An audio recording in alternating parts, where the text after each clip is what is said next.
Hello children, welcome to Asa education. आज हम कर रहे हैं chapter 5 rulers and buildings, history book grade 7 से। इसके क्वेश्चन आंसर्स और एक्सरसाइज करते हैं। How is the trabeate principle of architecture different from arcuate?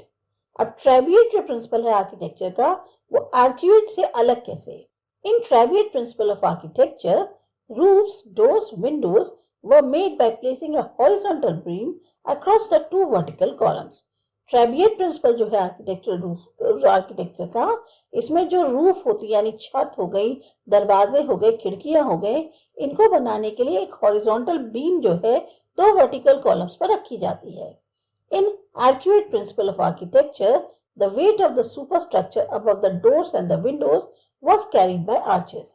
वहीं पर आर्क्यूएट प्रिंसिपल में जो सुपर स्ट्रक्चर बनाया जाता था, उसका भार जो है, यानी डोर्स और विंडोज के ऊपर जो सुपर स्ट्रक्चर बना है, उसका भार जो है वो सारा का सारा आर्चेस पे आता था। व्हाट इज अ शिखर? शिखर क्या होता है? Shikhar is the top most pointed portion of the temple. मंदिर की जो सबसे ऊंची पॉइंटेड चोटी होती है, या जो उनकी टॉप पोर्शन होता है, उसको हम शिखर कहते हैं। What is Peter dura? Peter dura क्या है? Petra dura refers to the colored hard stones placed in depressions carved into marbles or sandstones which create beautiful ornate patterns.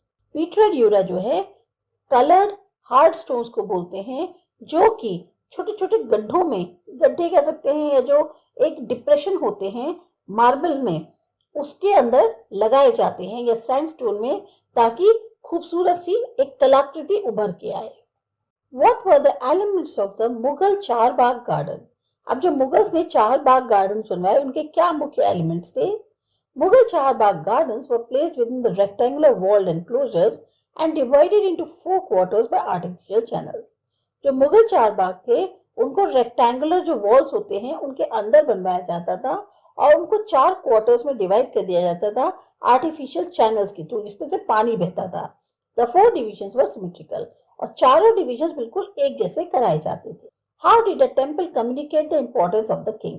अब जो टेम्पल है वो कैसे दर्शाता था कि ये किंग की जो है क्या इंपॉर्टेंस है? By building a temple, the ruler try to assert his position as the most powerful and divine. एक मंदिर बनवा के रूलर जो है वो ये बताना चाहता था कि उसकी पोजीशन जो है सबसे ज्यादा पावरफुल और सबसे ज्यादा क्लोजर टू गॉड है। People considered the temples as miniature models of the world ruled by the kings and its allies. लोग ये मानना था कि ये जो टेम्पल्स हैं, ये एक तरह से छोटे मॉडल्स हैं पूरी दुनिया के, जिस पर किंग्स और उनके अलाइज रूल करते हैं। By worshipping in the temples, it was supposed that the king who built them had brought the just rule of the gods on the earth. Temples में जो पूजा करते थे, उसमें ये माना जाता था कि जो किंग्स हैं, जिन्होंने उसे बनवाया है, उन्होंने एक्चुअल में जो गॉड का रूल है वो एक तरह से धरती पे ला दिया है।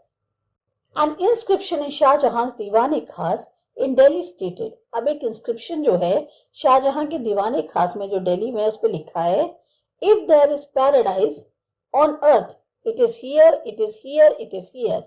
How was this image created? कि अगर धरती पर कहीं स्वर्ग है तो वो यही है, यही है, यही है। ये इमेज कैसे क्रिएट हुई? The image of paradise on earth was created through the construction of audience halls which were modeled like the mosque. ये जो इमेज थी पैराडाइज की कि अर्थ पर क्रिएट करी गई, वो इस तरह से कराई गई कि उन्होंने जो ऑडियंस हॉल्स क्रिएट किए वो बिल्कुल ऐसे थे जैसे मानो मॉस्क का ही एक मॉडल हो। The pedestal of Shahjahan's throne was frequently described as the Qibla, the direction which Muslims face while praying. जिस पेडेस्टल पे शाहजहां का थ्रोन रखा गया, उसको ज्यादातर किबला कहा जाता था, क्योंकि ये वो डायरेक्शन में रखा हुआ था जिधर की तरफ फेस करके मुस्लिम प्रे करते हैं। These architectural features communicate a sense of divine justice and the idea that the king was the representative of God on earth. और ये जो आर्किटेक्चरल फीचर्स हैं, ये दर्शाते हैं कि एक तरह से जो जस्टिस दी जाती है उस थ्रोन से, वो काफी डिवाइन है, मतलब वो एक तरह से गॉडली है, और जो किंग है वो एक तरह से रिप्रेजेंटेटिव है गॉड के अर्थ पर। How did the Mughal court suggest that everyone, the rich and the poor, the powerful and the weak, receive justice equally from the emperor? जो मुगल कोर्ट्स हैं वो कैसे सजेस्ट करते हैं कि हर कोई, चाहे जो अमीर हो, गरीब हो, ताकतवर हो, कमजोर हो, सबको बराबर का न्याय मिलेगा राजा से। This was done by using a series of petrodura inlays in his throne that depict the legendary Greek god Orpheus playing the lute. ये जो है एक सीरीज पेट्रियाड्यूरा की बनाई गई उनके थ्रोन के पीछे, जिससे ये पता चलता है कि जो लेजेंडरी ग्रीक गॉड थे ऑर्फियस, वो जो है ल्यूट बजा रहे हैं. What role did the Yamuna play in the layout of the new Mughal city at Shahjahanabad? अब यमुना का क्या रोल था जो नई मुगल सिटी बनी शाहजहांबाद पे, उसके लेआउट में यमुना का क्या रोल था? The imperial palaces commanded the river front. अब जो शाही महल थे वो ही सिर्फ रिवर फ्रंट के पास बनने थे. Only specially favored nobles were given access to the rivers. जिनको ज्यादा फेवर किया जा रहा है, सिर्फ वही लोग जो है उस नदी तक पहुंच सकते हैं. All others has to construct their homes in the city away from the river Yamuna. बाकी और जितने लोग हैं वो अपने घर जो हैं सिटी से दूर, यानी कि सिटी के अंदर बनवाएंगे, यमुना से काफी दूर. Thus, the Yamuna played an important role in the layout of the new Mughal city at Shahjahanabad. मतलब राजाओं ने क्या किया कि अपना खुद का जो एक वो है कि हमारा होल्ड नदी के किनारे होगा, बाकी और जितने लोग हैं वो जो हैं नदी से दूर शहर में अपने घरों को बनवाएं. The rich and the powerful construct large houses today. In what ways was the construction of kings and their courtiers different in the past? जो आज के रिच और पावरफुल लोग हैं वो काफी बड़े बड़े मकान अपने कंस्ट्रक्ट कराते हैं. किस तरीके से इनका कंस्ट्रक्शन जो उस जमाने में किंग्स और कोर्टियर्स का कंस्ट्रक्शन होता था उससे अलग है. The house of the kings and the courtiers were big structures with big courtyard, thick walls, domed roofs, huge pillars, big gardens and well decorated halls. जो पहले जमाने के राजा या उनके जो कोर्टियर्स होते थे वो जो घर बनवाते थे वो काफी बड़े बड़े स्ट्रक्चर्स होते थे, बड़े बड़े कोर्टयार्ड होते थे, मोटी मोटी दीवारें होती थी, डोम के जैसी छत होती थी, बड़े बड़े पिलर्स होते थे, खूब बड़े गार्डन्स होते थे और जो हॉल्स हैं वो काफी ज्यादा डेकोरेटेड होते थे. But today houses have no courtyards, no gardens, no thick walls, no dome roofs. अब ये सब जो फीचर्स हैं ये आज के घरों में देखने को नहीं मिलते. In many ways these are inferior to those of the kings and their courtiers houses. काफी हद तक देखा जाए तो हमारे जो घर हैं जो आज की डेट में बनवाए जाते हैं वो उन जमाने के घरों के मुकाबले काफी पिछड़े हुए कह सकते हैं, ये काफी सिंपल है क्योंकि उस टाइम पे वो लोग काफी इलेबोरेट डेकोरेट करके बनवाते थे. Look at the figure 4. How could that building be constructed faster today? अब आपकी बुक में जो फिगर 4 दी हुई है अगर उसको देखें तो आप बताइए कि आज की डेट में ये बिल्डिंग इतनी तेजी से कैसे कंस्ट्रक्ट कराई जा सकती है. The building shown in figure 4 can be constructed faster today by using high developed machines and technology. इस तरह की जो बिल्डिंग है ये आज की डेट में बहुत जल्दी बनवाई जा सकती है क्योंकि हमारे यहाँ अब जो है बहुत ही हाईली डेवलप्ड मशीन्स हैं या टेक्नोलॉजी है.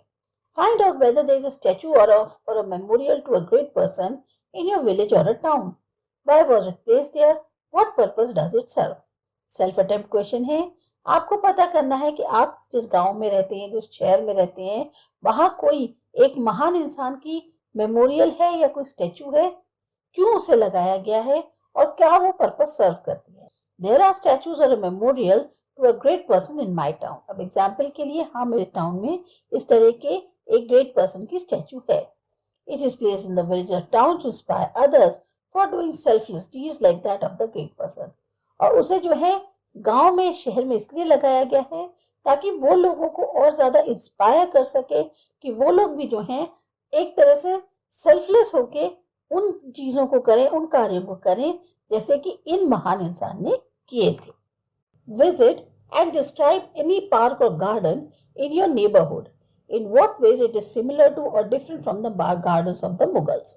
अब आप किसी गार्डन में जाओ या पार्क को विजिट करो अपने आस पड़ोस के, तो वो किस हद तक सिमिलर और डिफरेंट दिखता है उन गार्डन से जो मुगल्स के जमाने में थे. The gardens of the Mughal were spread over a very large area. अब जो मुगल गार्डन्स बने थे बहुत बड़े बड़े एरियाज में बने हैं. There were a large variety of flowers. फूलों की बहुत वैरायटी है.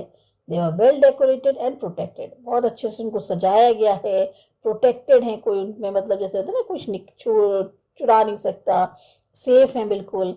But the garden in my neighbourhood is not too large. आज की डेट में जो गार्डन होते हैं वो इतने बड़े कहाँ होते हैं. So everyone has easy access to this garden. हर कोई आसानी से पहुंच सकता है. People came for morning and evening walk in the garden. अब आजकल गार्डन्स में भी जो है ट्रैक्स बनवा दिए जाते हैं, एक पाथवे बनवा दिया जाता है जिसपे लोग जो है मॉर्निंग और इवनिंग वॉक करने आते हैं। Thus we don't find any similarity. तो एक तरह से सिमिलैरिटी हम नहीं कह सकते कि जैसे पहले वाले गार्डन्स थी उनमें और इनमें मिलेगी। However, the park in my locality was constructed with the fountains, but it needed maintenance to remain the same. कहने को जो पार्क हमारी लोकेलिटी में बनवाया गया है उसमें फाउंटेन्स भी हैं, लेकिन उसको मेंटेनेंस की जरूरत है, तभी वो जो है एक अच्छा गार्डन दिखेगा। तो ये था आपके चैप्टर के क्वेश्चंस। अच्छे लगे, समझ में आए, सब्सक्राइब करो हमारा चैनल ASA एजुकेशन। बाय।